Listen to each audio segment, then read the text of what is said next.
नमस्कार दोस्तों, मैं विवेक एक बार फिर से अपने YouTube channel stock trading technique पर आपका हार्दिक स्वागत करता हूं। दोस्तों, उम्मीद करता हूं कि आप मेरी वीडियोस को देख रहे होंगे और मार्केट में मेरी वीडियो के साथ आप एनालाइज कर रहे होंगे कि मैंने जो आपसे कहा था आपको देखने को मिला है या नहीं। चलिए, जो मैंने कल के सेशन में वीडियो आपके साथ शेयर की थी, कल का सेशन यानी फ्राइडे को जो वीडियो शेयर की थी आज के ट्रेडिंग सेशन के लिए, उसको आप डिस्क्रिप्शन बॉक्स में देख सकते हैं। तो अब 8 सितंबर के लिए क्या पॉसिबिलिटीज बन के निकलती हैं, एक बार चलिए उसको डिस्कस करते हैं। मैंने सबसे पहले बैंक निफ्टी फ्यूचर्स का चार्ट स्क्रीन के ऊपर लगाया है और अगर आज के एक ट्रेडिंग रेंज देखें तो बहुत ही नैरो रेंज रही। आप ये मान लीजिए जो हाई दिखा 23,125 और जो लो दिखा 23,750 का, तकरीबन 300 साढ़े 300 पॉइंट की एक रेंज रही।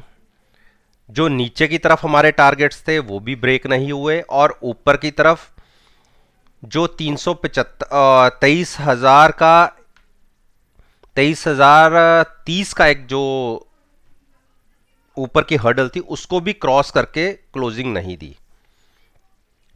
तो अब क्या पॉसिबिलिटीज मंडे ट्यूसडे के लिए बनती हैं, चलिए उसकी एक बार एनालाइज कर लेते हैं। कल के ट्रेडिंग सेशन में यानी ट्यूसडे के ट्रेडिंग सेशन के अंदर कल की ओपनिंग बहुत मैटर करती है। अगर हम 23,150 के ऊपर ओपन हुए और सस्टेन करना शुरू किया तो उस केस में आप 23,000 के आप स्टॉप लॉस के साथ आप बाइंग में बैठिए। जो इमीडिएट टारगेट आपको देखने को मिलेगा 23,350 का। इसके ऊपर जाने के बाद ही हमें लगेगा कि अब बायर्स की भी स्ट्रेंथ दिखने को मिल रही है। इतनी सी रैली तो शॉर्ट कवरिंग की वजह से भी आ जाती है। नजर रखना होगा जो प्राइस है 22,510 का। अगर किसी कारणवश सुबह की ओपनिंग नीचे की तरफ आती है, नीचे का इन द सेंस आप ये मानिए कि हम 22,900 के आसपास कहीं ओपन हुए और हम इसी प्राइस के आसपास हमने ट्रेड करना शुरू किया, तो आप मात्र 100 रुपए का स्टॉप लॉस लगाइए और शॉर्ट कीजिए 23,500 के टारगेट के लिए। 23,500 का टारगेट ब्रेक होते ही, और सॉरी 22,500 का प्राइस ब्रेक होते ही एक सडन फॉल फिर से देखने को मिल सकता है। अब मैं बात करता हूं निफ्टी 50 की, उसमें क्या पॉसिबिलिटीज बनती हैं।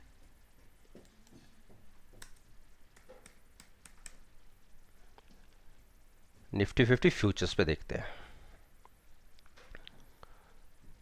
आप ये देखिए, पहले मैं आपको MACD का एक इंडिकेटर होता है उसका दिखा देता हूं। देखिए यहां से हमने जैसे ही ब्रेक किया हम कंटिन्यूस एक डाउन ट्रेंड में चले गए हैं। हाँ, जाते जाते निफ्टी ने एक रिवर्सल जरूर दिखाई है और हम ये कह सकते हैं कि एक पुल बैक नीचे के लेवल्स पे देखने को मिला। 11,275 से हम एक पुल बैक लेके ऊपर की तरफ हाई साइड पे क्लोजिंग दी है। लेकिन एक जो लेवल था 11,375 का, मैं चाहता था उसके ऊपर क्लोजिंग आए, लेकिन जब ये मैं 4:05 पे वीडियो रिकॉर्ड कर रहा हूं तो जो लास्ट प्राइस ट्रेड हुआ है वो 11,382 का। नो डाउट 375 के ऊपर की क्लोजिंग है, लेकिन अब हम ये कह सकते हैं कि फिर से बायर्स की स्ट्रेंथ कहां देखने को मिलेगी। क्लोजिंग हमारे उम्मीद के हिसाब से हमारे पॉइंट के ऊपर आई है जहां हम चाहते थे। नजर रखिए सुबह के लिए 11,430 11,430 का एक साइकोलॉजिकली रेजिस्टेंस निफ्टी को देखने को मिलेगी। अगर निफ्टी इसके ऊपर क्रॉस होके सस्टेन करना शुरू कर दिया तो आप देखिए तकरीबन 150 पॉइंट्स की एक रैली आपको 600 तक की देखने को मिल सकती है। और जब तक प्राइस इसके ऊपर क्रॉस होकर ट्रेड करना शुरू नहीं करता तो ये एक पुल बैक जरूर देख हो सकता है। अदरवाइज अभी बायर्स की स्ट्रेंथ नहीं है, क्योंकि एमएसीडी का जो इंडिकेटर है वो अभी बायर्स के फेवर में नहीं है। तो इसमें ट्रेडिंग हमने 4311430 क्रॉस करने के बाद ही बाइंग साइड पे कोई पोजीशन क्रिएट करेंगे। तब तक वेट एंड वॉच। और शॉर्ट साइड पर अगर प्राइस 11275 क्रॉस करके नीचे की तरफ ट्रेड करना शुरू करता है तो 25 रुपीज का एक स्टॉप लॉस लेके आप शॉर्ट करिए। नीचे के टारगेट्स मेरे अभी भी इंटैक्ट हैं 11,070 के। तो मैंने दोनों स्टॉक्स पे आप पे बात कर ली। अब हम निफ्टी बैंक के कुछ कंपोनेंट्स हैं जिनके ऊपर मैं रोज आपके साथ बात करता हूं कि उसमें कैसी पॉसिबिलिटीज देखने को मिली। सबसे पहले स्टेट बैंक की बात कर लेते हैं। स्टेट बैंक एक रेंज बाउंड रहा और जब तक ये ऊपर की तरफ हम ये कह सकते हैं कि 211 के ऊपर की क्लोजिंग ना दे तब तक इसमें एक बाइंग की स्ट्रेंथ नहीं दिखती। और शॉर्ट की पॉसिबिलिटी हमें दिखेगी 2006 ब्रेक करने के बाद, और सॉरी 206 ब्रेक करने के बाद। तो जब तक इन दो प्राइसेस के बीच में है तब तक आप स्टेट बैंक में कोई पोजीशन क्रिएट मत करिए।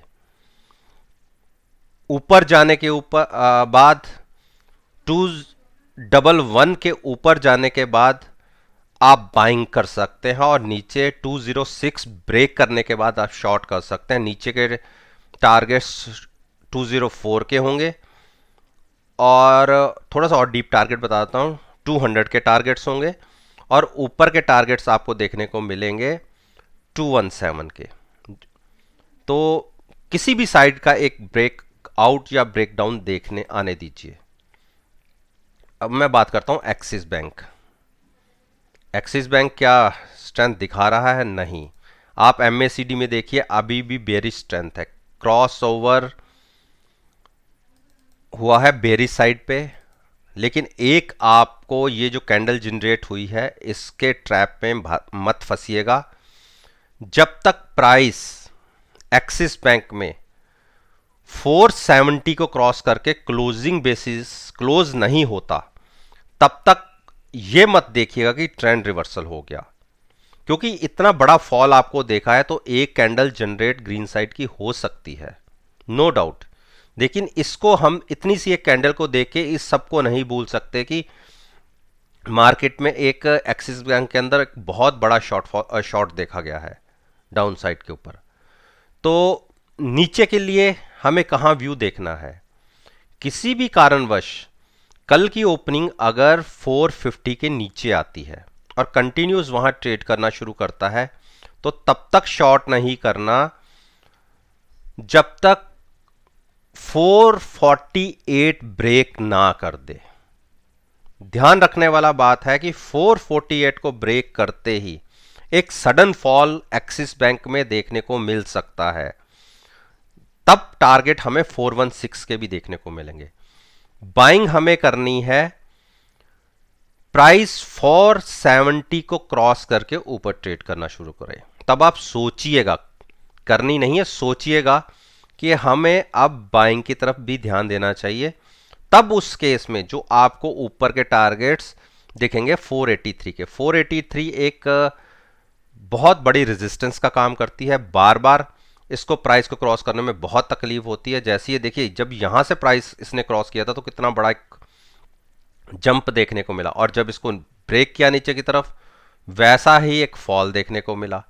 तो दोनों तरफ ट्रेड मिलेंगे बशर्ते कि उस तरफ का एक ट्रेंड ब्रेक होना चाहिए, एक मतलब सपोर्ट या रेजिस्टेंस ब्रेक होनी चाहिए। अब हम बात करते हैं कोटक महिंद्रा बैंक। कोटक महिंद्रा बैंक हमें कैसी पॉसिबिलिटीज दिखाता है? कोटक के अंदर आज एक क्रूशियल लेवल से फिर से देखिए जो एक नीचे की सपोर्ट है उसको होल्ड किया है और वहीं से एक पुल बैक लिया है और क्लोजिंग हाई है 1372 पे। कल की ओपनिंग बहुत मैटर करेगी। अगर नीचे की तरफ 1360 ब्रेक होता है तो 10 से 15 मिनट का अपने आप को टाइम दीजिए। उसके नीचे ही अगर प्राइस ट्रेड करता है तो 1360 का ही स्टॉप लॉस लीजिए, शॉर्ट करिए टारगेट्स 1230 के। बाइंग हमें कम सोचना है। ऐसा नहीं है कि कल अगर ओपन हो जाए 1385 के आसपास तो हम बाइंग में बैठ जाएंगे, नहीं। ऊपर छोटी छोटी बहुत सारी हर्डल्स हैं और ये ऊपर के टारगेट्स भी हैं। जब तक इन सब प्राइसेस को क्रॉस करके ऊपर की तरफ प्राइस क्रॉस नहीं करेगा तो कोटक महिंद्रा के अंदर बाइंग स्ट्रेंथ नहीं दिखेगी। मैंने आपको देखिए, जब यहाँ 1400 क्रॉस नहीं हो पाता था, मैंने आपसे कहा कि जिस दिन इसने 1400 क्रॉस किया, आप इसकी एक स्पीड देखिएगा 100 से 150 पॉइंट कितनी स्पीड से आपको मिलेंगे। और देखिए 1 2 3 और चौथी कैंडल में आप 1500 के आसपास पहुंच गए। लेकिन जैसे ही वहां से एक फॉल देखने को मिला तो जहां शुरू हुए थे वहां भी पहुंच गए। तो ऊपर गए नीचे गए, अल्टीमेटली जिसने यहां से लॉन्ग किया हुआ था उसको एग्जिट कहां मिला? उसको तो कुछ नहीं मिला। तो हमें एग्जिट पॉइंट्स भी पता होने चाहिए और एंट्री पॉइंट्स भी पता होने चाहिए, तभी आप स्टॉक मार्केट में कुछ अर्न करके निकल सकते हैं।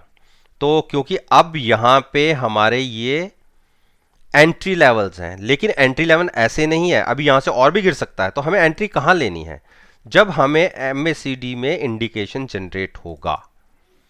तो वो इंडिकेशन अभी कहीं दूर दूर तक नहीं है, तो इसलिए बाइंग की अभी हम बात नहीं करेंगे क्योंकि बाइंग के लेवल अभी बहुत ऊपर के हैं। हाँ, हम शॉर्ट जरूर कर सकते हैं 1360 ब्रेक होते ही। उस केस में आप 1300 के टारगेट के लिए ट्रेड कर सकते हैं।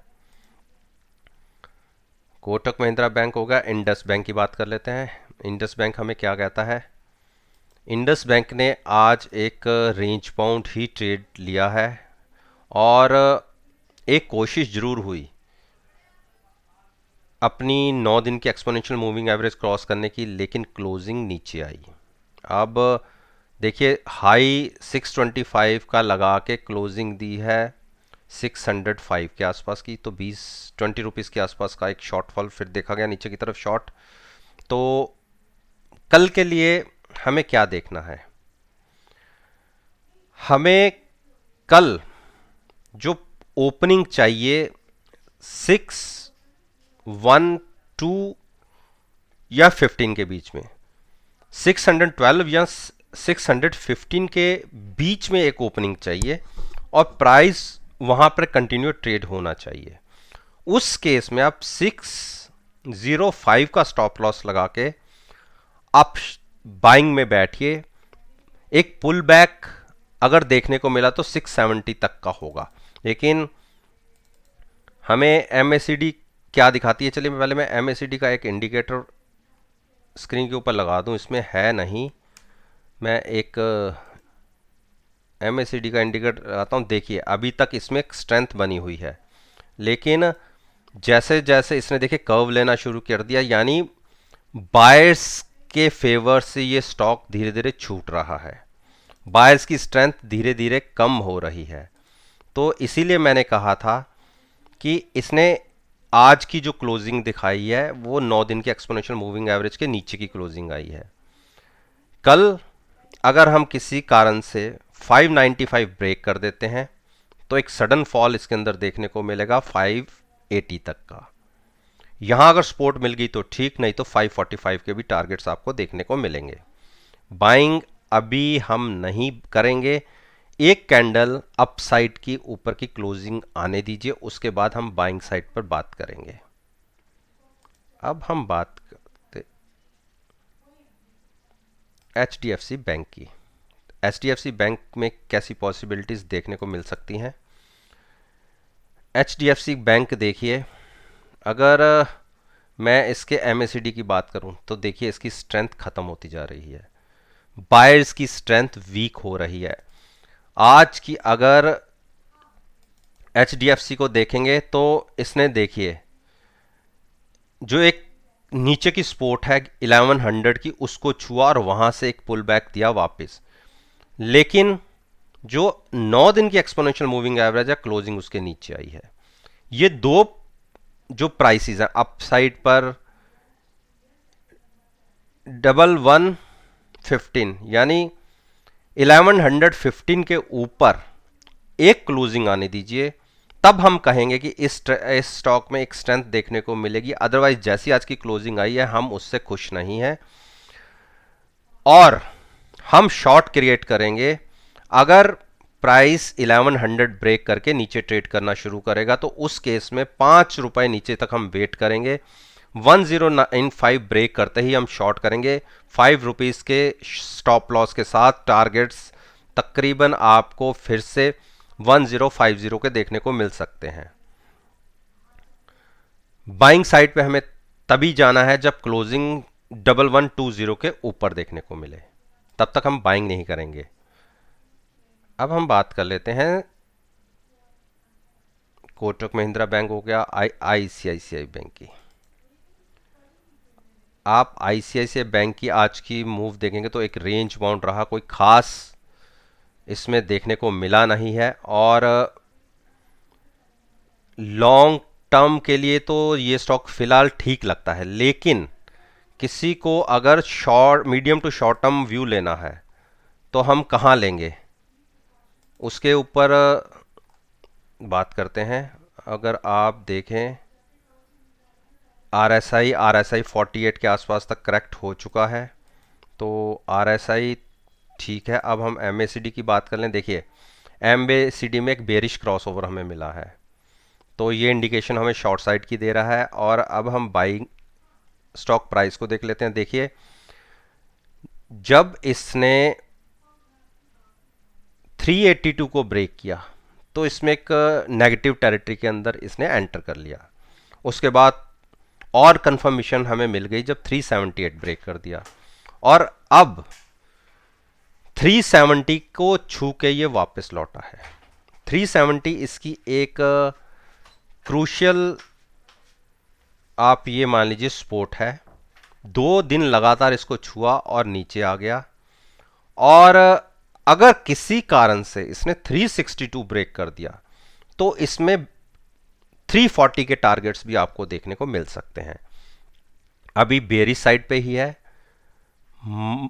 ट्यूसडे के लिए हमें काम क्या करना है, वेट करना है नीचे की तरफ 369 ब्रेक करने की। वो ब्रेक होके अगर ट्रेड होना शुरू हुआ, आप 68 तक वेट कीजिए, ₹1 का स्टॉप लॉस लीजिए और शॉर्ट कीजिए टारगेट्स 362 के। अप साइड पर जब तक 383 क्रॉस करके ट्रेड करना शुरू नहीं करेगा, बाइंग की मत सोचिएगा, आप ट्रैप हो सकते हैं।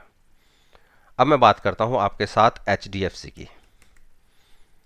HDFC में मैंने बताया था, अगर आप मेरी पिछली वीडियो के साथ कंपेयर करेंगे, कि MACD के अकॉर्डिंगली एक बेयरिश साइड पर इसने क्रॉसओवर दिया है। लेकिन अगर आज का एक पुल बैक देखेंगे, 1 2 3 4 5, जो ये 5 बड़ी कैंडल जनरेट हुई थी और प्राइस कल के दिन में 1761 के आसपास क्लोज हुआ था, ये एक गैप बना था बीच में। देखिए जो गैप डाउन ओपनिंग हुई थी, आज के दिन में इस स्टॉक ने इस गैप को फिल किया। तो कभी भी देखिए जब भी स्टॉक का प्राइस ऐसे गैप डाउन या गैप अप ओपनिंग होती है तो वो प्राइस फिल होता है। और आज के दिन में इसने देखिए जो हाई लगाया 1802 का, और गैप देखिए 4 से बना था, तो ऑलमोस्ट ये गैप फिल हो गया और क्लोजिंग आई है 1790 की। तो क्या हमें यहाँ से बाइंग करनी चाहिए? अगर मेरे हिसाब से चलेंगे, मानेंगे, तो मैं अभी इसमें बाइंग नहीं करूँगा। मुझे बाइंग की अपॉर्चुनिटी तब दिखेगी, देखिए इतने बड़े फॉल्स के बाद थोड़ी बहुत बाइंग बनती भी है। कितना आप देखिए 1921 से हम तकरीबन 1760 तक आ गए। 160 पॉइंट का एक डाउनफॉल देखने के बाद अगर हम कहें कि 30 से 35 रुपए की हमें एक अप मूव मिल गई तो क्या इसमें स्ट्रेंथ आ गई है? नहीं। मेरे हिसाब से इसमें एक स्ट्रेंथ हमें जो बायर्स के फेवर वाली स्ट्रेंथ होती है कि बायर्स अब हावी हो गए हैं, वो दिखेगी 1830 के ऊपर। तब तक हम ये नहीं कहेंगे कि इसमें एक स्ट्रेंथ मिल गई है। हाँ, शॉर्ट्स जितने बने हुए थे, जितने शॉर्ट्स क्रिएट हुए यहां से, उसमें से थोड़े से कवर हुए और स्टॉक प्राइस ने तकरीबन नीचे कल के लो से 763 से और जो आज की क्लोजिंग दिखाई है 1790 को तकरीबन 30 पॉइंट्स की एक रिकवरी देखने को मिली क्लोजिंग बेसिस पे। कल के दिन के लिए मैं अगर मेरे ओपिनियन मानेंगे तो मैं 1815 का एक स्टॉप लॉस लेके, अगर प्राइस आज के प्राइस क्लोजिंग प्राइस से नीचे ओपन होता है, यानी 1780 के आसपास ओपन होता है, उस केस में मैं 20 रुपीज़ का या 25 रुपीज़ का स्टॉप लॉस लेके शॉर्ट करूंगा और नीचे के टारगेट मेरे अभी भी इंटैक्ट है 1735 के। और मैं ये मानूंगा कि ट्रेंड रिवर्सल हो गया है, मेरी बात गलत साबित हो गई है अगर प्राइस 1830 को ब्रेक करके ऊपर निकल जाएगा। उस केस में मैं अपनी पोजीशन कट करके एग्जिट हो जाऊंगा। वैसे तो मैं 1815 का स्टॉप लॉस लगाने की बात कर रहा हूं, लेकिन जो कोई स्टॉप लॉस के साथ ट्रेड नहीं करना चाहता, मैं उनके लिए कह रहा हूं कि उस केस में 1830 को क्रॉस करने के बाद मैं ये अपने आप को कहूंगा कि मेरी बात गलत साबित हुई और अब ये स्टॉक्स बायर्स के रडार पे आ गया है। तब तक मैं इसमें बेरिश हूं। अब हम बात करते हैं रिलायंस की।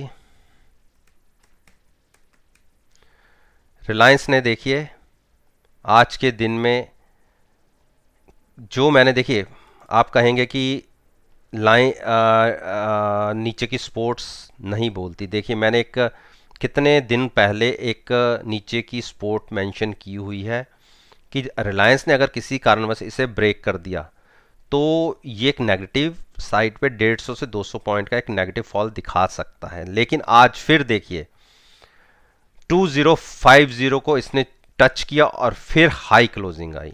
ये कई बार हो चुका है, आप देखिए कितनी बार ये देखने को मिला। और निफ्टी ने जो तकरीबन 70 टू 80 पॉइंट्स का डाउनफॉल दिखाया था, वो उसी टाइम पे दिखाया था जब रिलायंस के अंदर सेलिंग देखने को मिली थी। जैसे ही रिलायंस में बाइंग देखने को मिली, सारी निफ्टी अपनी जो नेगेटिव टेरिटरी में ट्रेड कर रहा था उसको कवर किया और 40 पॉइंट ऊपर जाके क्लोज हुआ।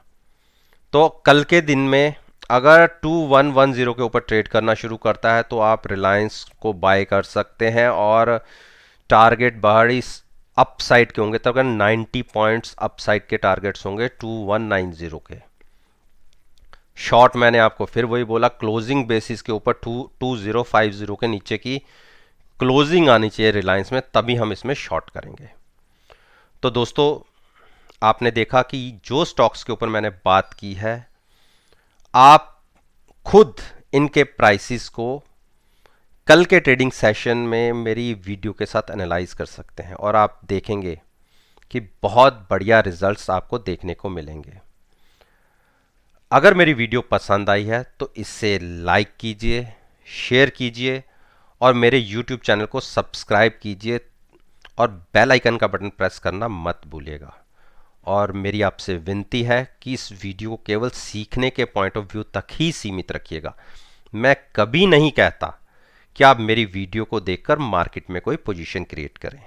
तो इसी बात के साथ मैं आपसे विदा लेता हूं और एक नई वीडियो के साथ फिर से आपके सामने आऊंगा। तब तक के लिए धन्यवाद। Take care and have a nice day.